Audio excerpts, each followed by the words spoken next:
مفتی راشد صاحب آپ کو چیلنج کرتے ہیں انہی 5 سے جو منقول یہ روایت ہے ایک صحیح سند ثابت کرتے ہیں.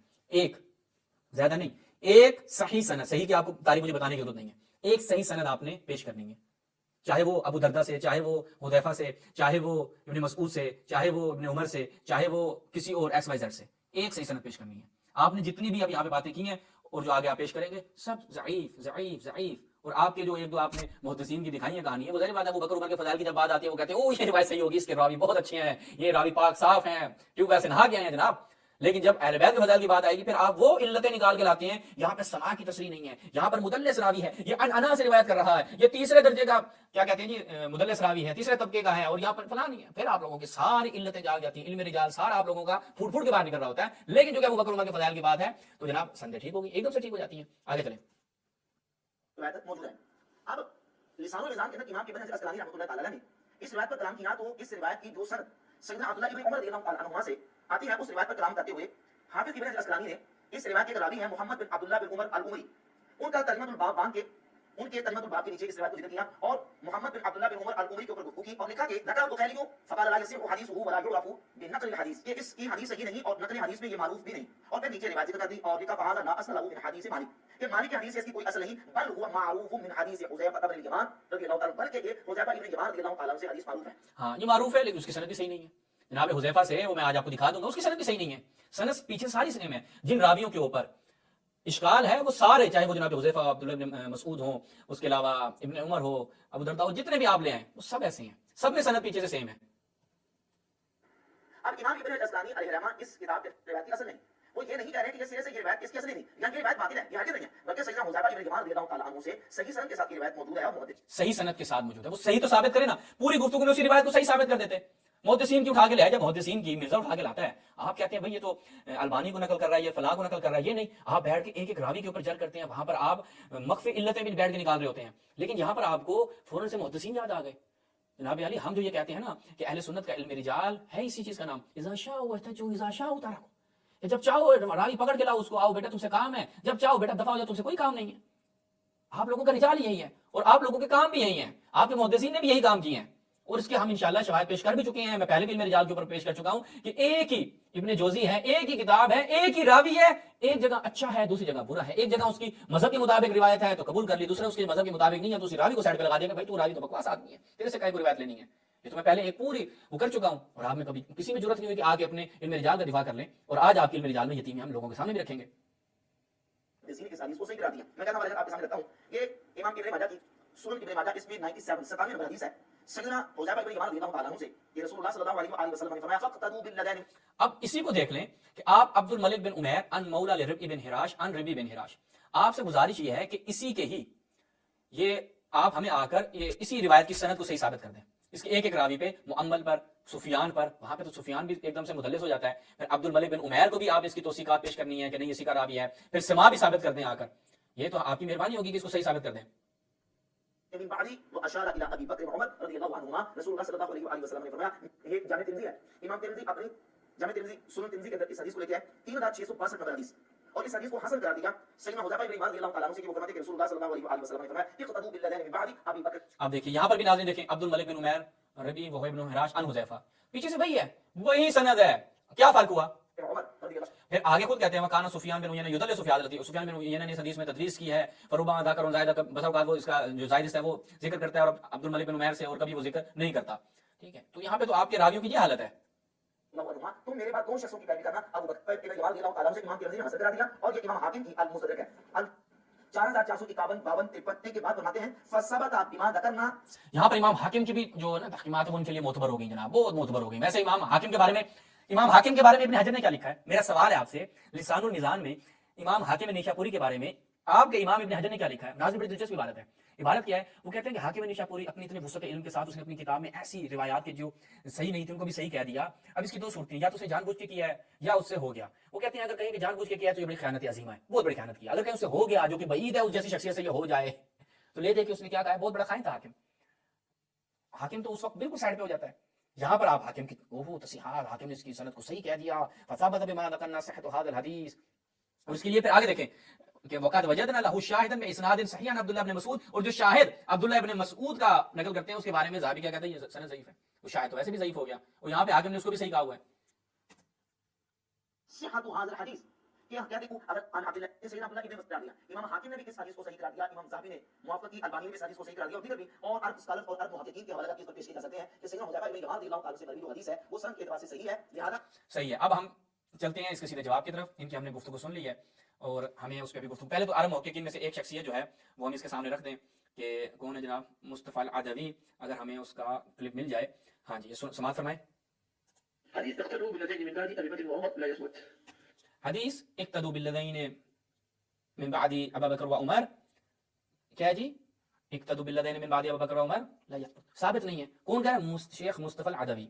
ومعلوم لدى جمهور اهل السنه ان النبي صلى الله عليه وسلم لم يوصي صراحه بالخلافه من بعده احد، انما هي اشاره. ہاں وہ کہتے ہیں جمہور ہمارے علماء کا نظریہ ہے کہ ابو بکر و عمر کسی کی بھی خلافت کے متعلق رسول اللہ نے واضح سے بیان نہیں کیا۔ اشار النبي عليه الصلاه والسلام. اچھا تو یہ مصطفیٰ العدوی عرب محققین میں سے ایک نمونہ ہو گیا۔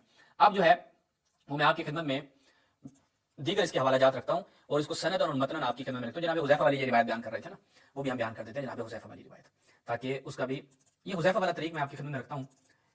تاریخ مدینہ دمشق الجزء والثالث والثلاثون۔ اب اس میں راوی جو ہے وہ سالم ابو علا ہے، ایک راوی، ایک کے اوپر ہم ابھی کلام کرتے ہیں، یعنی ابھی ربیعی اور دیگر کو ابھی چھوڑ دیتے ہیں، ربیع بن حراش اور دیگر کو ابھی ہم چھوڑ دیتے ہیں۔ اب وہ کہ جس میں ابن عمیر نہیں ہے، دیکھیے گا تہذیب الکمال۔ اب یہ ابو العلا الکوفی، یہ کیا ہے جی؟ یحییٰ بن معین نے کیا کہا؟ ضعیف الحدیث، ٹھیک ہے۔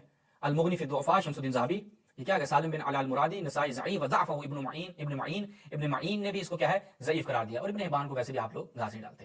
اس کے بعد وہ دوسری جو سند ہے اس میں بھی اب یہاں پر عمرو بن حارم ہے، یہ بھی کیا کہتے ہیں ابن حراش سے حذیفہ، اور عمرو بن مرہ اس کا وہی کیا کہتے ہیں حارم ہے۔ اس کے بارے میں میزان الاعتدال میں دیکھیں، کہتے ہیں ضعفہ یحییٰ القطان نے اس کو ضعیف قرار دیا، اگرچہ بعض نے اس کی توثیق بھی کی ہے۔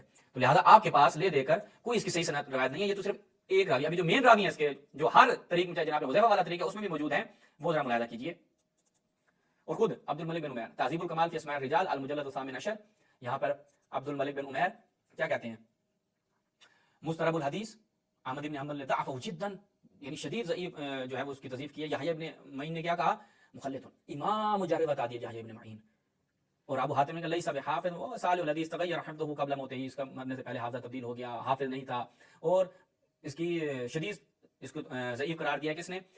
ابن معین نے، احمد بن حنبل نے، اور دیگر ان کے علماء جرح و تعدیل نے۔ تو یہ عبد الملک بن عمیر، یعنی خود راویوں کی یہ حالت ہے۔ باقی آ جائیں دیگر تضعیفات کی طرف، یہ دیکھیں احادیث المعلہ، یہاں پر الوداعی صاحب کیا کہتے ہیں؟ وہ کہتے ہیں یہ ترمذی نے جو یہ بیان کر رہا تھا، یہ روایت نقل کی ہے، اقتدوا بالذین من بعد ابی بکر وعلی حدیث ثم عقبہ ترمذی بن منقطع۔ اب اصل چیز پہ آ جائیں، ٹھیک ہے جی، کہ عبد الملک بن عمیر لم يسمع من ربیع، ربیع کا سماع نہیں ہے، انما سمع من مولا ربیع الحلال۔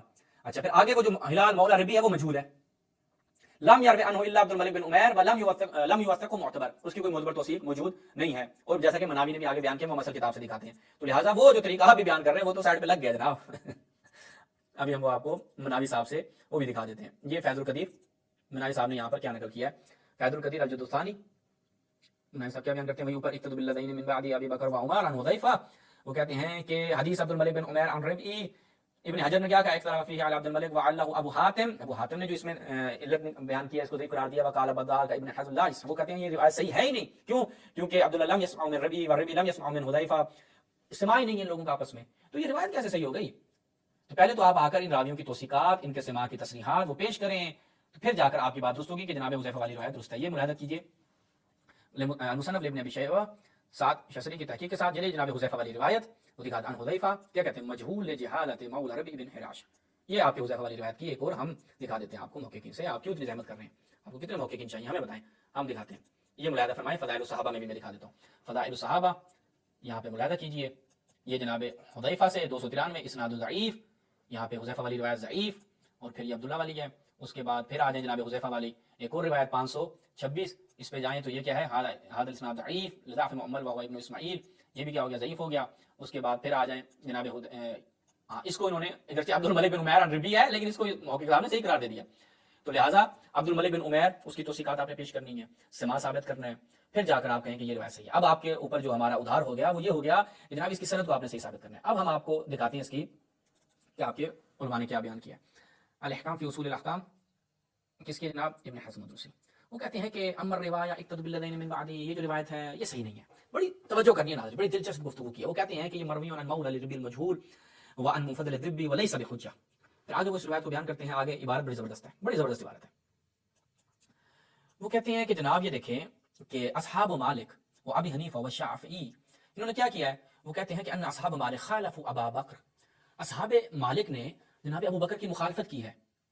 ٹھیک ہے، مما رووا فی المعطا خاصہ فی خمسۃ مواضع، 5 مقامات پر اصحاب مالک نے ابو بکر کی مخالفت کی. وخالفوا عمر فی نحو 30 قضیہ، 30 مقامات پر عمر کی مخالفت کی ہے.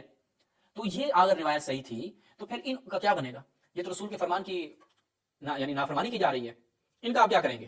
تو کہیں گے اور ہم وقد ذکرنا ایضا ان عمر و ابا بکر اختلفا، اور ہم یہ بیان کر چکے ہیں کہ ابو بکر اور عمر میں بھی کثرت سے اختلاف پایا جاتا تھا. اور اگر دو ایسے افراد کے جن میں اختلاف پایا جاتا ہے ان کی اتباع متعذر ممتنع لا يقدر علیہ احد، کوئی بھی شخص اس کے اوپر قادر نہیں ہے کہ رسول اللہ دو ایسے افراد کی اقتداء کا حکم دے کے جائیں جو جن کا آپس میں اختلاف ہے. متاثر ہے وہاں پہ تو تعذر پیش آئے گا، انسان معذور ہو جائے گا. وہ کہ کس کی اقتداء کرنی ہے؟ دونوں کا آپس میں اختلاف ہے اور رسول اللہ کی اقتداء کا حکم دے کے چلے گئے ہیں، یعنی رسول اللہ پہ جھوٹ ہے. پھر آگے بڑی دلچسپ گفتگو کی ہے جناب نے ابن حزم نے. وہ کہتے ہیں بڑی عجیب بات ہے، جب یہ لوگ قیاس کو ثابت کرنے آتے ہیں نا تو کہتے ہیں کہ جناب ابو بکر کی امامت جو ہے وہ کانت قیاس لا نصن، وہ قیاس سے ثابت ہے، نص سے ثابت نہیں ہے. پھر یہ لوگ بھول جاتے ہیں. یعنی پہلے کیا کہتے ہیں؟ ابو بکر صاحب کی امامت کس سے ثابت ہے؟ قیاس سے. قیاس کس پہ کرتے ہیں؟ وہ نماز پہ. بھائی نماز کے پڑھانے کا حکم دیا، مرو ابا بکر کہہ دیا تو اس سے نماز سے کیا ہو گیا؟ خلافت ثابت ہو گئی. پھر کہتے ہیں کہ یہ تو بھول جاتے ہیں، یہ اپنے آپ کو ڈال دیتے ہیں کہ جی ہم بھول گئے ہیں. پھر یہ لوگ تکلیف ثابت کرنی ہوتی ہے تو آ جاتے ہیں، وہ کہتے ہیں رسول نے فرمایا اقتدوا بالذین من بعد ابی بکر و عمر. پھر آ جاتے ہیں اس سے کہ بھائی رسول نے یہ فرمایا. بھائی تم لوگوں کا اتفاق ہے کسی چیز پہ؟ یعنی یہ واقعا خود ان کے مذہب کا بندہ وہ کہتا ہے یہ تو دوتی کھول رہا ہے، دوتی کھول رہے ہیں ابن حزم صاحب. قیاس ثابت کرنا ہو تو یوں ثابت کرتے ہیں اور تکلیف ثابت کرنی ہو تو پھر اس روایت کو لے کر آ جاتے ہیں. اچھا اس کے بعد آگے چلتے ہیں یہ ابن حزم صاحب، اور میں آپ کو بڑی دلچسپ رکھتا ہوں. اب یہ دیکھیے گا اعلام الموقعین کس کی؟ ابن قیم الجوزی. یہاں دیکھیں کیا ہے جی، حدیث القلالہ بین الصدیق والفاروق. اچھا لم یکن عمر یقلد ابا بکر، عمر جو ہے وہ بکر کی تقلید نہیں کرتا تھا. ما خالف فیہ عمر ابا بکر، وہ مقامات کہ جس میں عمر نے ابو بکر کی مخالفت کی.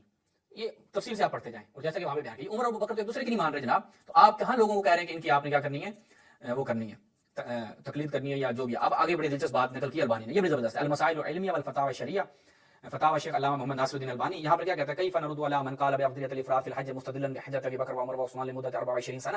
اس کا کیا جواب دیتے ہیں کہ وہ افضل قرار دیتے افضل الافراد یعنی حج مفرد اور استدلال کرتے ہیں کہ ابو بکر عمر عثمان کے حج کے ساتھ. اس کا کیا جواب دیتے ہیں؟ یہاں پر بڑی تفصیلی بحث کرتے ہیں. ایک صفحہ چھوڑ کر کہتے ہیں فینبغی ان نبحث الموضوع بحثا علمیا. یہاں پر ہمیں چاہیے کہ ہم بحث علمی کریں. کیوں؟ فعمر بن الخطاب نہى عن التمتع، حج تمتع سے عمر بن الخطاب منع کرتا تھا. ولكن الرسول امر به، لیکن رسول اللہ اس کا حکم دیتے تھے. یعنی رسول اللہ جس چیز کا حکم دے رہے ہیں عمر مخالفت کر رہے ہیں، رسول فرما رہے ہیں کہ اقتدوا ابو بکر عمر کی اقتداء کرو. یا رسول اللہ یہ تو آپ ہی کی مخالفت کر رہے ہیں، کیا بنے گا؟ پھر رسول اللہ ایسے افراد کی اقتداء کا حکم دے رہے ہیں. تو وہ کہتے ہیں فهل هناك مسلم مهما كان محبا لعمر بن الخطاب يمكن ان يجعل نفسه عمريا في كل مساله. تو یہاں پر کوئی جو حضرت عمر سے محبت کرنے والا ہے وہ اپنے آپ کو کیا ہر مسئلے میں عمری قرار دے گا؟ عمری. دیکھیں اب یہ کہتے ہیں کہ بھائی یہ لوگ عمری کہتے ہیں، ان کو اہل سنت کو عمری کہتے ہیں. بھائی پھر آپ لوگ آ کر ہمارے اس کی توہین کرتے ہیں. بھائی ہم آپ کو عمری اپنی نسبت کہتے نہیں ہیں، ہم کہتے ہیں آپ کے علماء نے عمری کہا ہے. جو حضرت عمر کے پیچھے چلنے والے ماننے والے ہوں ان کو عمری کہا ہے. جو آپ لوگ ہمارے حوالے سے ہمارے مقدسات کے ساتھ وہ چھیڑخانی کرتے ہیں اور توہین پر اتراتے ہیں، یا تو دکھائیں ہمارے علماء نے وہ ٹائٹل استعمال کیا. آپ کے اپنے علماء نے تو آپ کے ساتھ ٹائٹل عمری استعمال کیا. وہ کہتا ہے یہ یعنی محال ہے. کیوں؟ لأنه سيجد عمر يقول قولا، کیونکہ آپ ہر جگہ پہ عمری نہیں بن سکتے. آپ کو رسول کے پیچھے بھی تو چلنا ہوگا نا. کیوں؟ کیونکہ آپ عمر کا ایسا قول پائیں گے بس ثواب و بخلاف ہے، جہاں پر درست اس کے خلاف ہوگا. پھر آگے وہ مثال دیتے ہیں کہ عمر بن الخطاب نے اپنی خلافت کے زمانے میں جب بندے کو تیمم کے لیے پانی نہیں ملا، صحیح مسلم اور بخاری دونوں کی روایت ہے، پانی نہیں ملا تو اس نے کہا کہ تمہیں نماز پڑھنے کی ضرورت نہیں جب تک پانی نہیں ملتا. تو جناب عمار نے کہا کہ امیر المؤمنین الا تذکر اننا كنا في سفر فوجب علينا الغسل، ہم پر غسل واجب ہو گیا اور ہم سفر میں تھے. ولم نجد الماء، ہمیں پانی نہیں ملا تو رسول نے ہمیں حکم دیا کہ تیمم کر لو. کہتے ہیں نا بھائی نا اللہ اذکر، میں مجھے یاد نہیں ہے. تو عمار نے کہا صبر کر لو، فتویٰ دینے کی کیا جلدی ہے. تو حضرت عمر کی تو یہ حالت تھی. اب وہ عمر کہ جسے تیمم کے مسئلے کا پتہ نہیں تھا، رسول اللہ کہا کہ میرے بعد اس کی اتباع کرو. یعنی رسول اللہ کی عقل کو کیا آپ لوگوں نے بنا دیا ہے. یعنی روایت گھڑنے والوں نے ایسی روایتیں گھڑی کہ رسول اللہ کو العیاذ باللہ کہ وہ ایک ایسے افراد کی اقتداء کو حکم دے جائیں گے جن کو نہ دین کا پتہ نہ کسی چیز کا. آخری ایک روایت میں دلچسپ ہے، وہ میں آپ کی خدمت بیان کرتا ہوں اور اس پہ اختتام کرتے ہیں. اتحاف الخیارۃ المحرہ بزوائد المسانید العشرہ بصیری. روایت بڑی زبردست ہے. روایت کیا ہے؟ روایت کا میں خلاصہ کرتا ہوں. روایت یہ ہے کہ عیینہ بن حسن والاقرع بن حابس جو ہیں وہ آتے ہیں ابو بکر کے پاس, کہتے ہیں یا خلیفۃ رسول اللہ, اے رسول کے خلیفے, ہمارے پاس ایک ایسی زمین ہے کہ لیس فیہا کل ولا منافع ولا منفع, کہ ہمارے پاس ایک زمین ہے کہ جس میں نہ کوئی منفعت ہے نہ کچھ ہے, وہ کوئی کام کی نہیں ہے, تو پھر آپ ایسا کہ ہمیں دے دیں وہ زمین. تو ابو بکر ان کے لیے لکھ دیتا ہے, وکتب لہم علیہ کتابا, لکھ دیا اس کے لیے کہ ٹھیک ہے لے جاؤ. انہوں نے کہا کہ ہم اس کے اوپر نا عمر کو گواہ لے لیتے ہیں, ولیس فی القوم, وہاں پہ موجود نہیں ہوتا, ولیس فی القوم. تو کیا کہتے ہیں فانطلق الی عمر, وہ عمر کے پاس جاتے ہیں, کہتے ہیں ہم تمہیں گواہ لینا چاہتے ہیں. جب عمر نے کہا, ان سے سنی اور پھر وہ کتاب دیکھی اور اس میں دیکھا لکھا ہوا تھا, اس نے کیا کیا, ثم طفل فیہا فمحا, اس نے اس میں تھوک کے ہاتھ تھوک کیا اور اس کو صاف کر دیا, مٹا دیا. اس وقت ہوتے نہیں ریزر تو ہوتے نہیں تھے, پھر عمر نے کیا کیا, ابو بکر نے جو لکھ کے دیا وہ مٹا دیا. اور کیا فتدمر وقال له مقال سیئا, پھر ان کے درمیان جب یہ حرکت ہوئی تو انہوں نے عمر کو برا بلا بھی کہا. پھر عمر نے کیا کہا کہ دیکھو, اور اسلام جب نیا تھا تو رسول نے مؤلفہ القلوب کے تحت جو ہے وہ تم لوگوں کو یہ سپرد کر دی, لیکن جب اسلام عزیز ہو گیا پھیل گیا تو اس کے لیے احتیاج نہیں ہے. تو عمر نے کس کی مخالفت کی, ابو بکر کی. یہ ایک مقام تو میں نے فقط بطور نمونے, چونکہ یہ روایت کئی دیگر کتابیں معرفت و تاریخ میں اور دیگر کئی کتابوں میں صحیح سند کے ساتھ بڑی تفصیل سے موجود ہے, اور وہ چونکہ ٹائم نہیں ورنہ وہاں سے میں پیش کرتا ہوں, بڑی وہاں پہ زبردست ہے. وہاں پہ آگے عمر کا مکالمہ بھی ہے, ابو بکر کے آپس میں بحث بھی ہے, کیا کوئی مشورہ کر لیتے, ابو بکر کہتا ہے کیا کر رہے ہو تم لوگ. تو لہٰذا ہم اسی پہ اقتدام کرتے ہیں کہ سندن اور متنن, کہ اگر اقتدو الذین من بعد ابو بکر و عمر ہوتا تو فغضبت فاطمہ علی ابی بکر نہ ہوتا, تو جناب زہرا ابو بکر پہ ناراض نہ ہوتی, کہتی ہاں ابو بکر تم نے کہا نا کہ لا نورث ما ترکنا, صدق رسول نے فرمایا, ہاں پھر رسول نے تو تمہارے لیے بھی فرمایا نا کہ میرے بعد ابو بکر عمر کی اقتدا کرنا. تو علی بھی کبھی نہ کہتے کہ فرأیتما قاذبا غادرا آثما خائنا, جن کی اقتدا کا حکم دیا علی ان کو قاذب غادر غائن یہ سب سمجھتے تھے. اہل بیت نے اس حدیث کے بطلان کے اوپر مہر لگا دی ہے, اور جناب حذیفہ سے آپ لوگوں نے اس لیے حدیث گھڑی ہے, بدلہ لیا ہے, جو جناب حذیفہ وہ ان افراد ہیں جناب واقعہ عقبہ میں, ان افراد کو دیکھ کر ان کے نام بتائے کہ رسول اللہ پر حملہ کرنے میں ابو بکر عمر تھے, رسول اللہ کو قتل کرنے میں یہ افراد تھے. یہ تو لوگوں نے بدلا لیا, جیسے شیخ مفید نے بڑا خوبصورت بیان کیا اس کو. اس پہ بڑی تفصیلی کلام ہے, ہم اسی پہ اکتفا کرتے ہیں اور آپ سے اجازت چاہتے ہیں. والسلام علیکم ورحمۃ اللہ.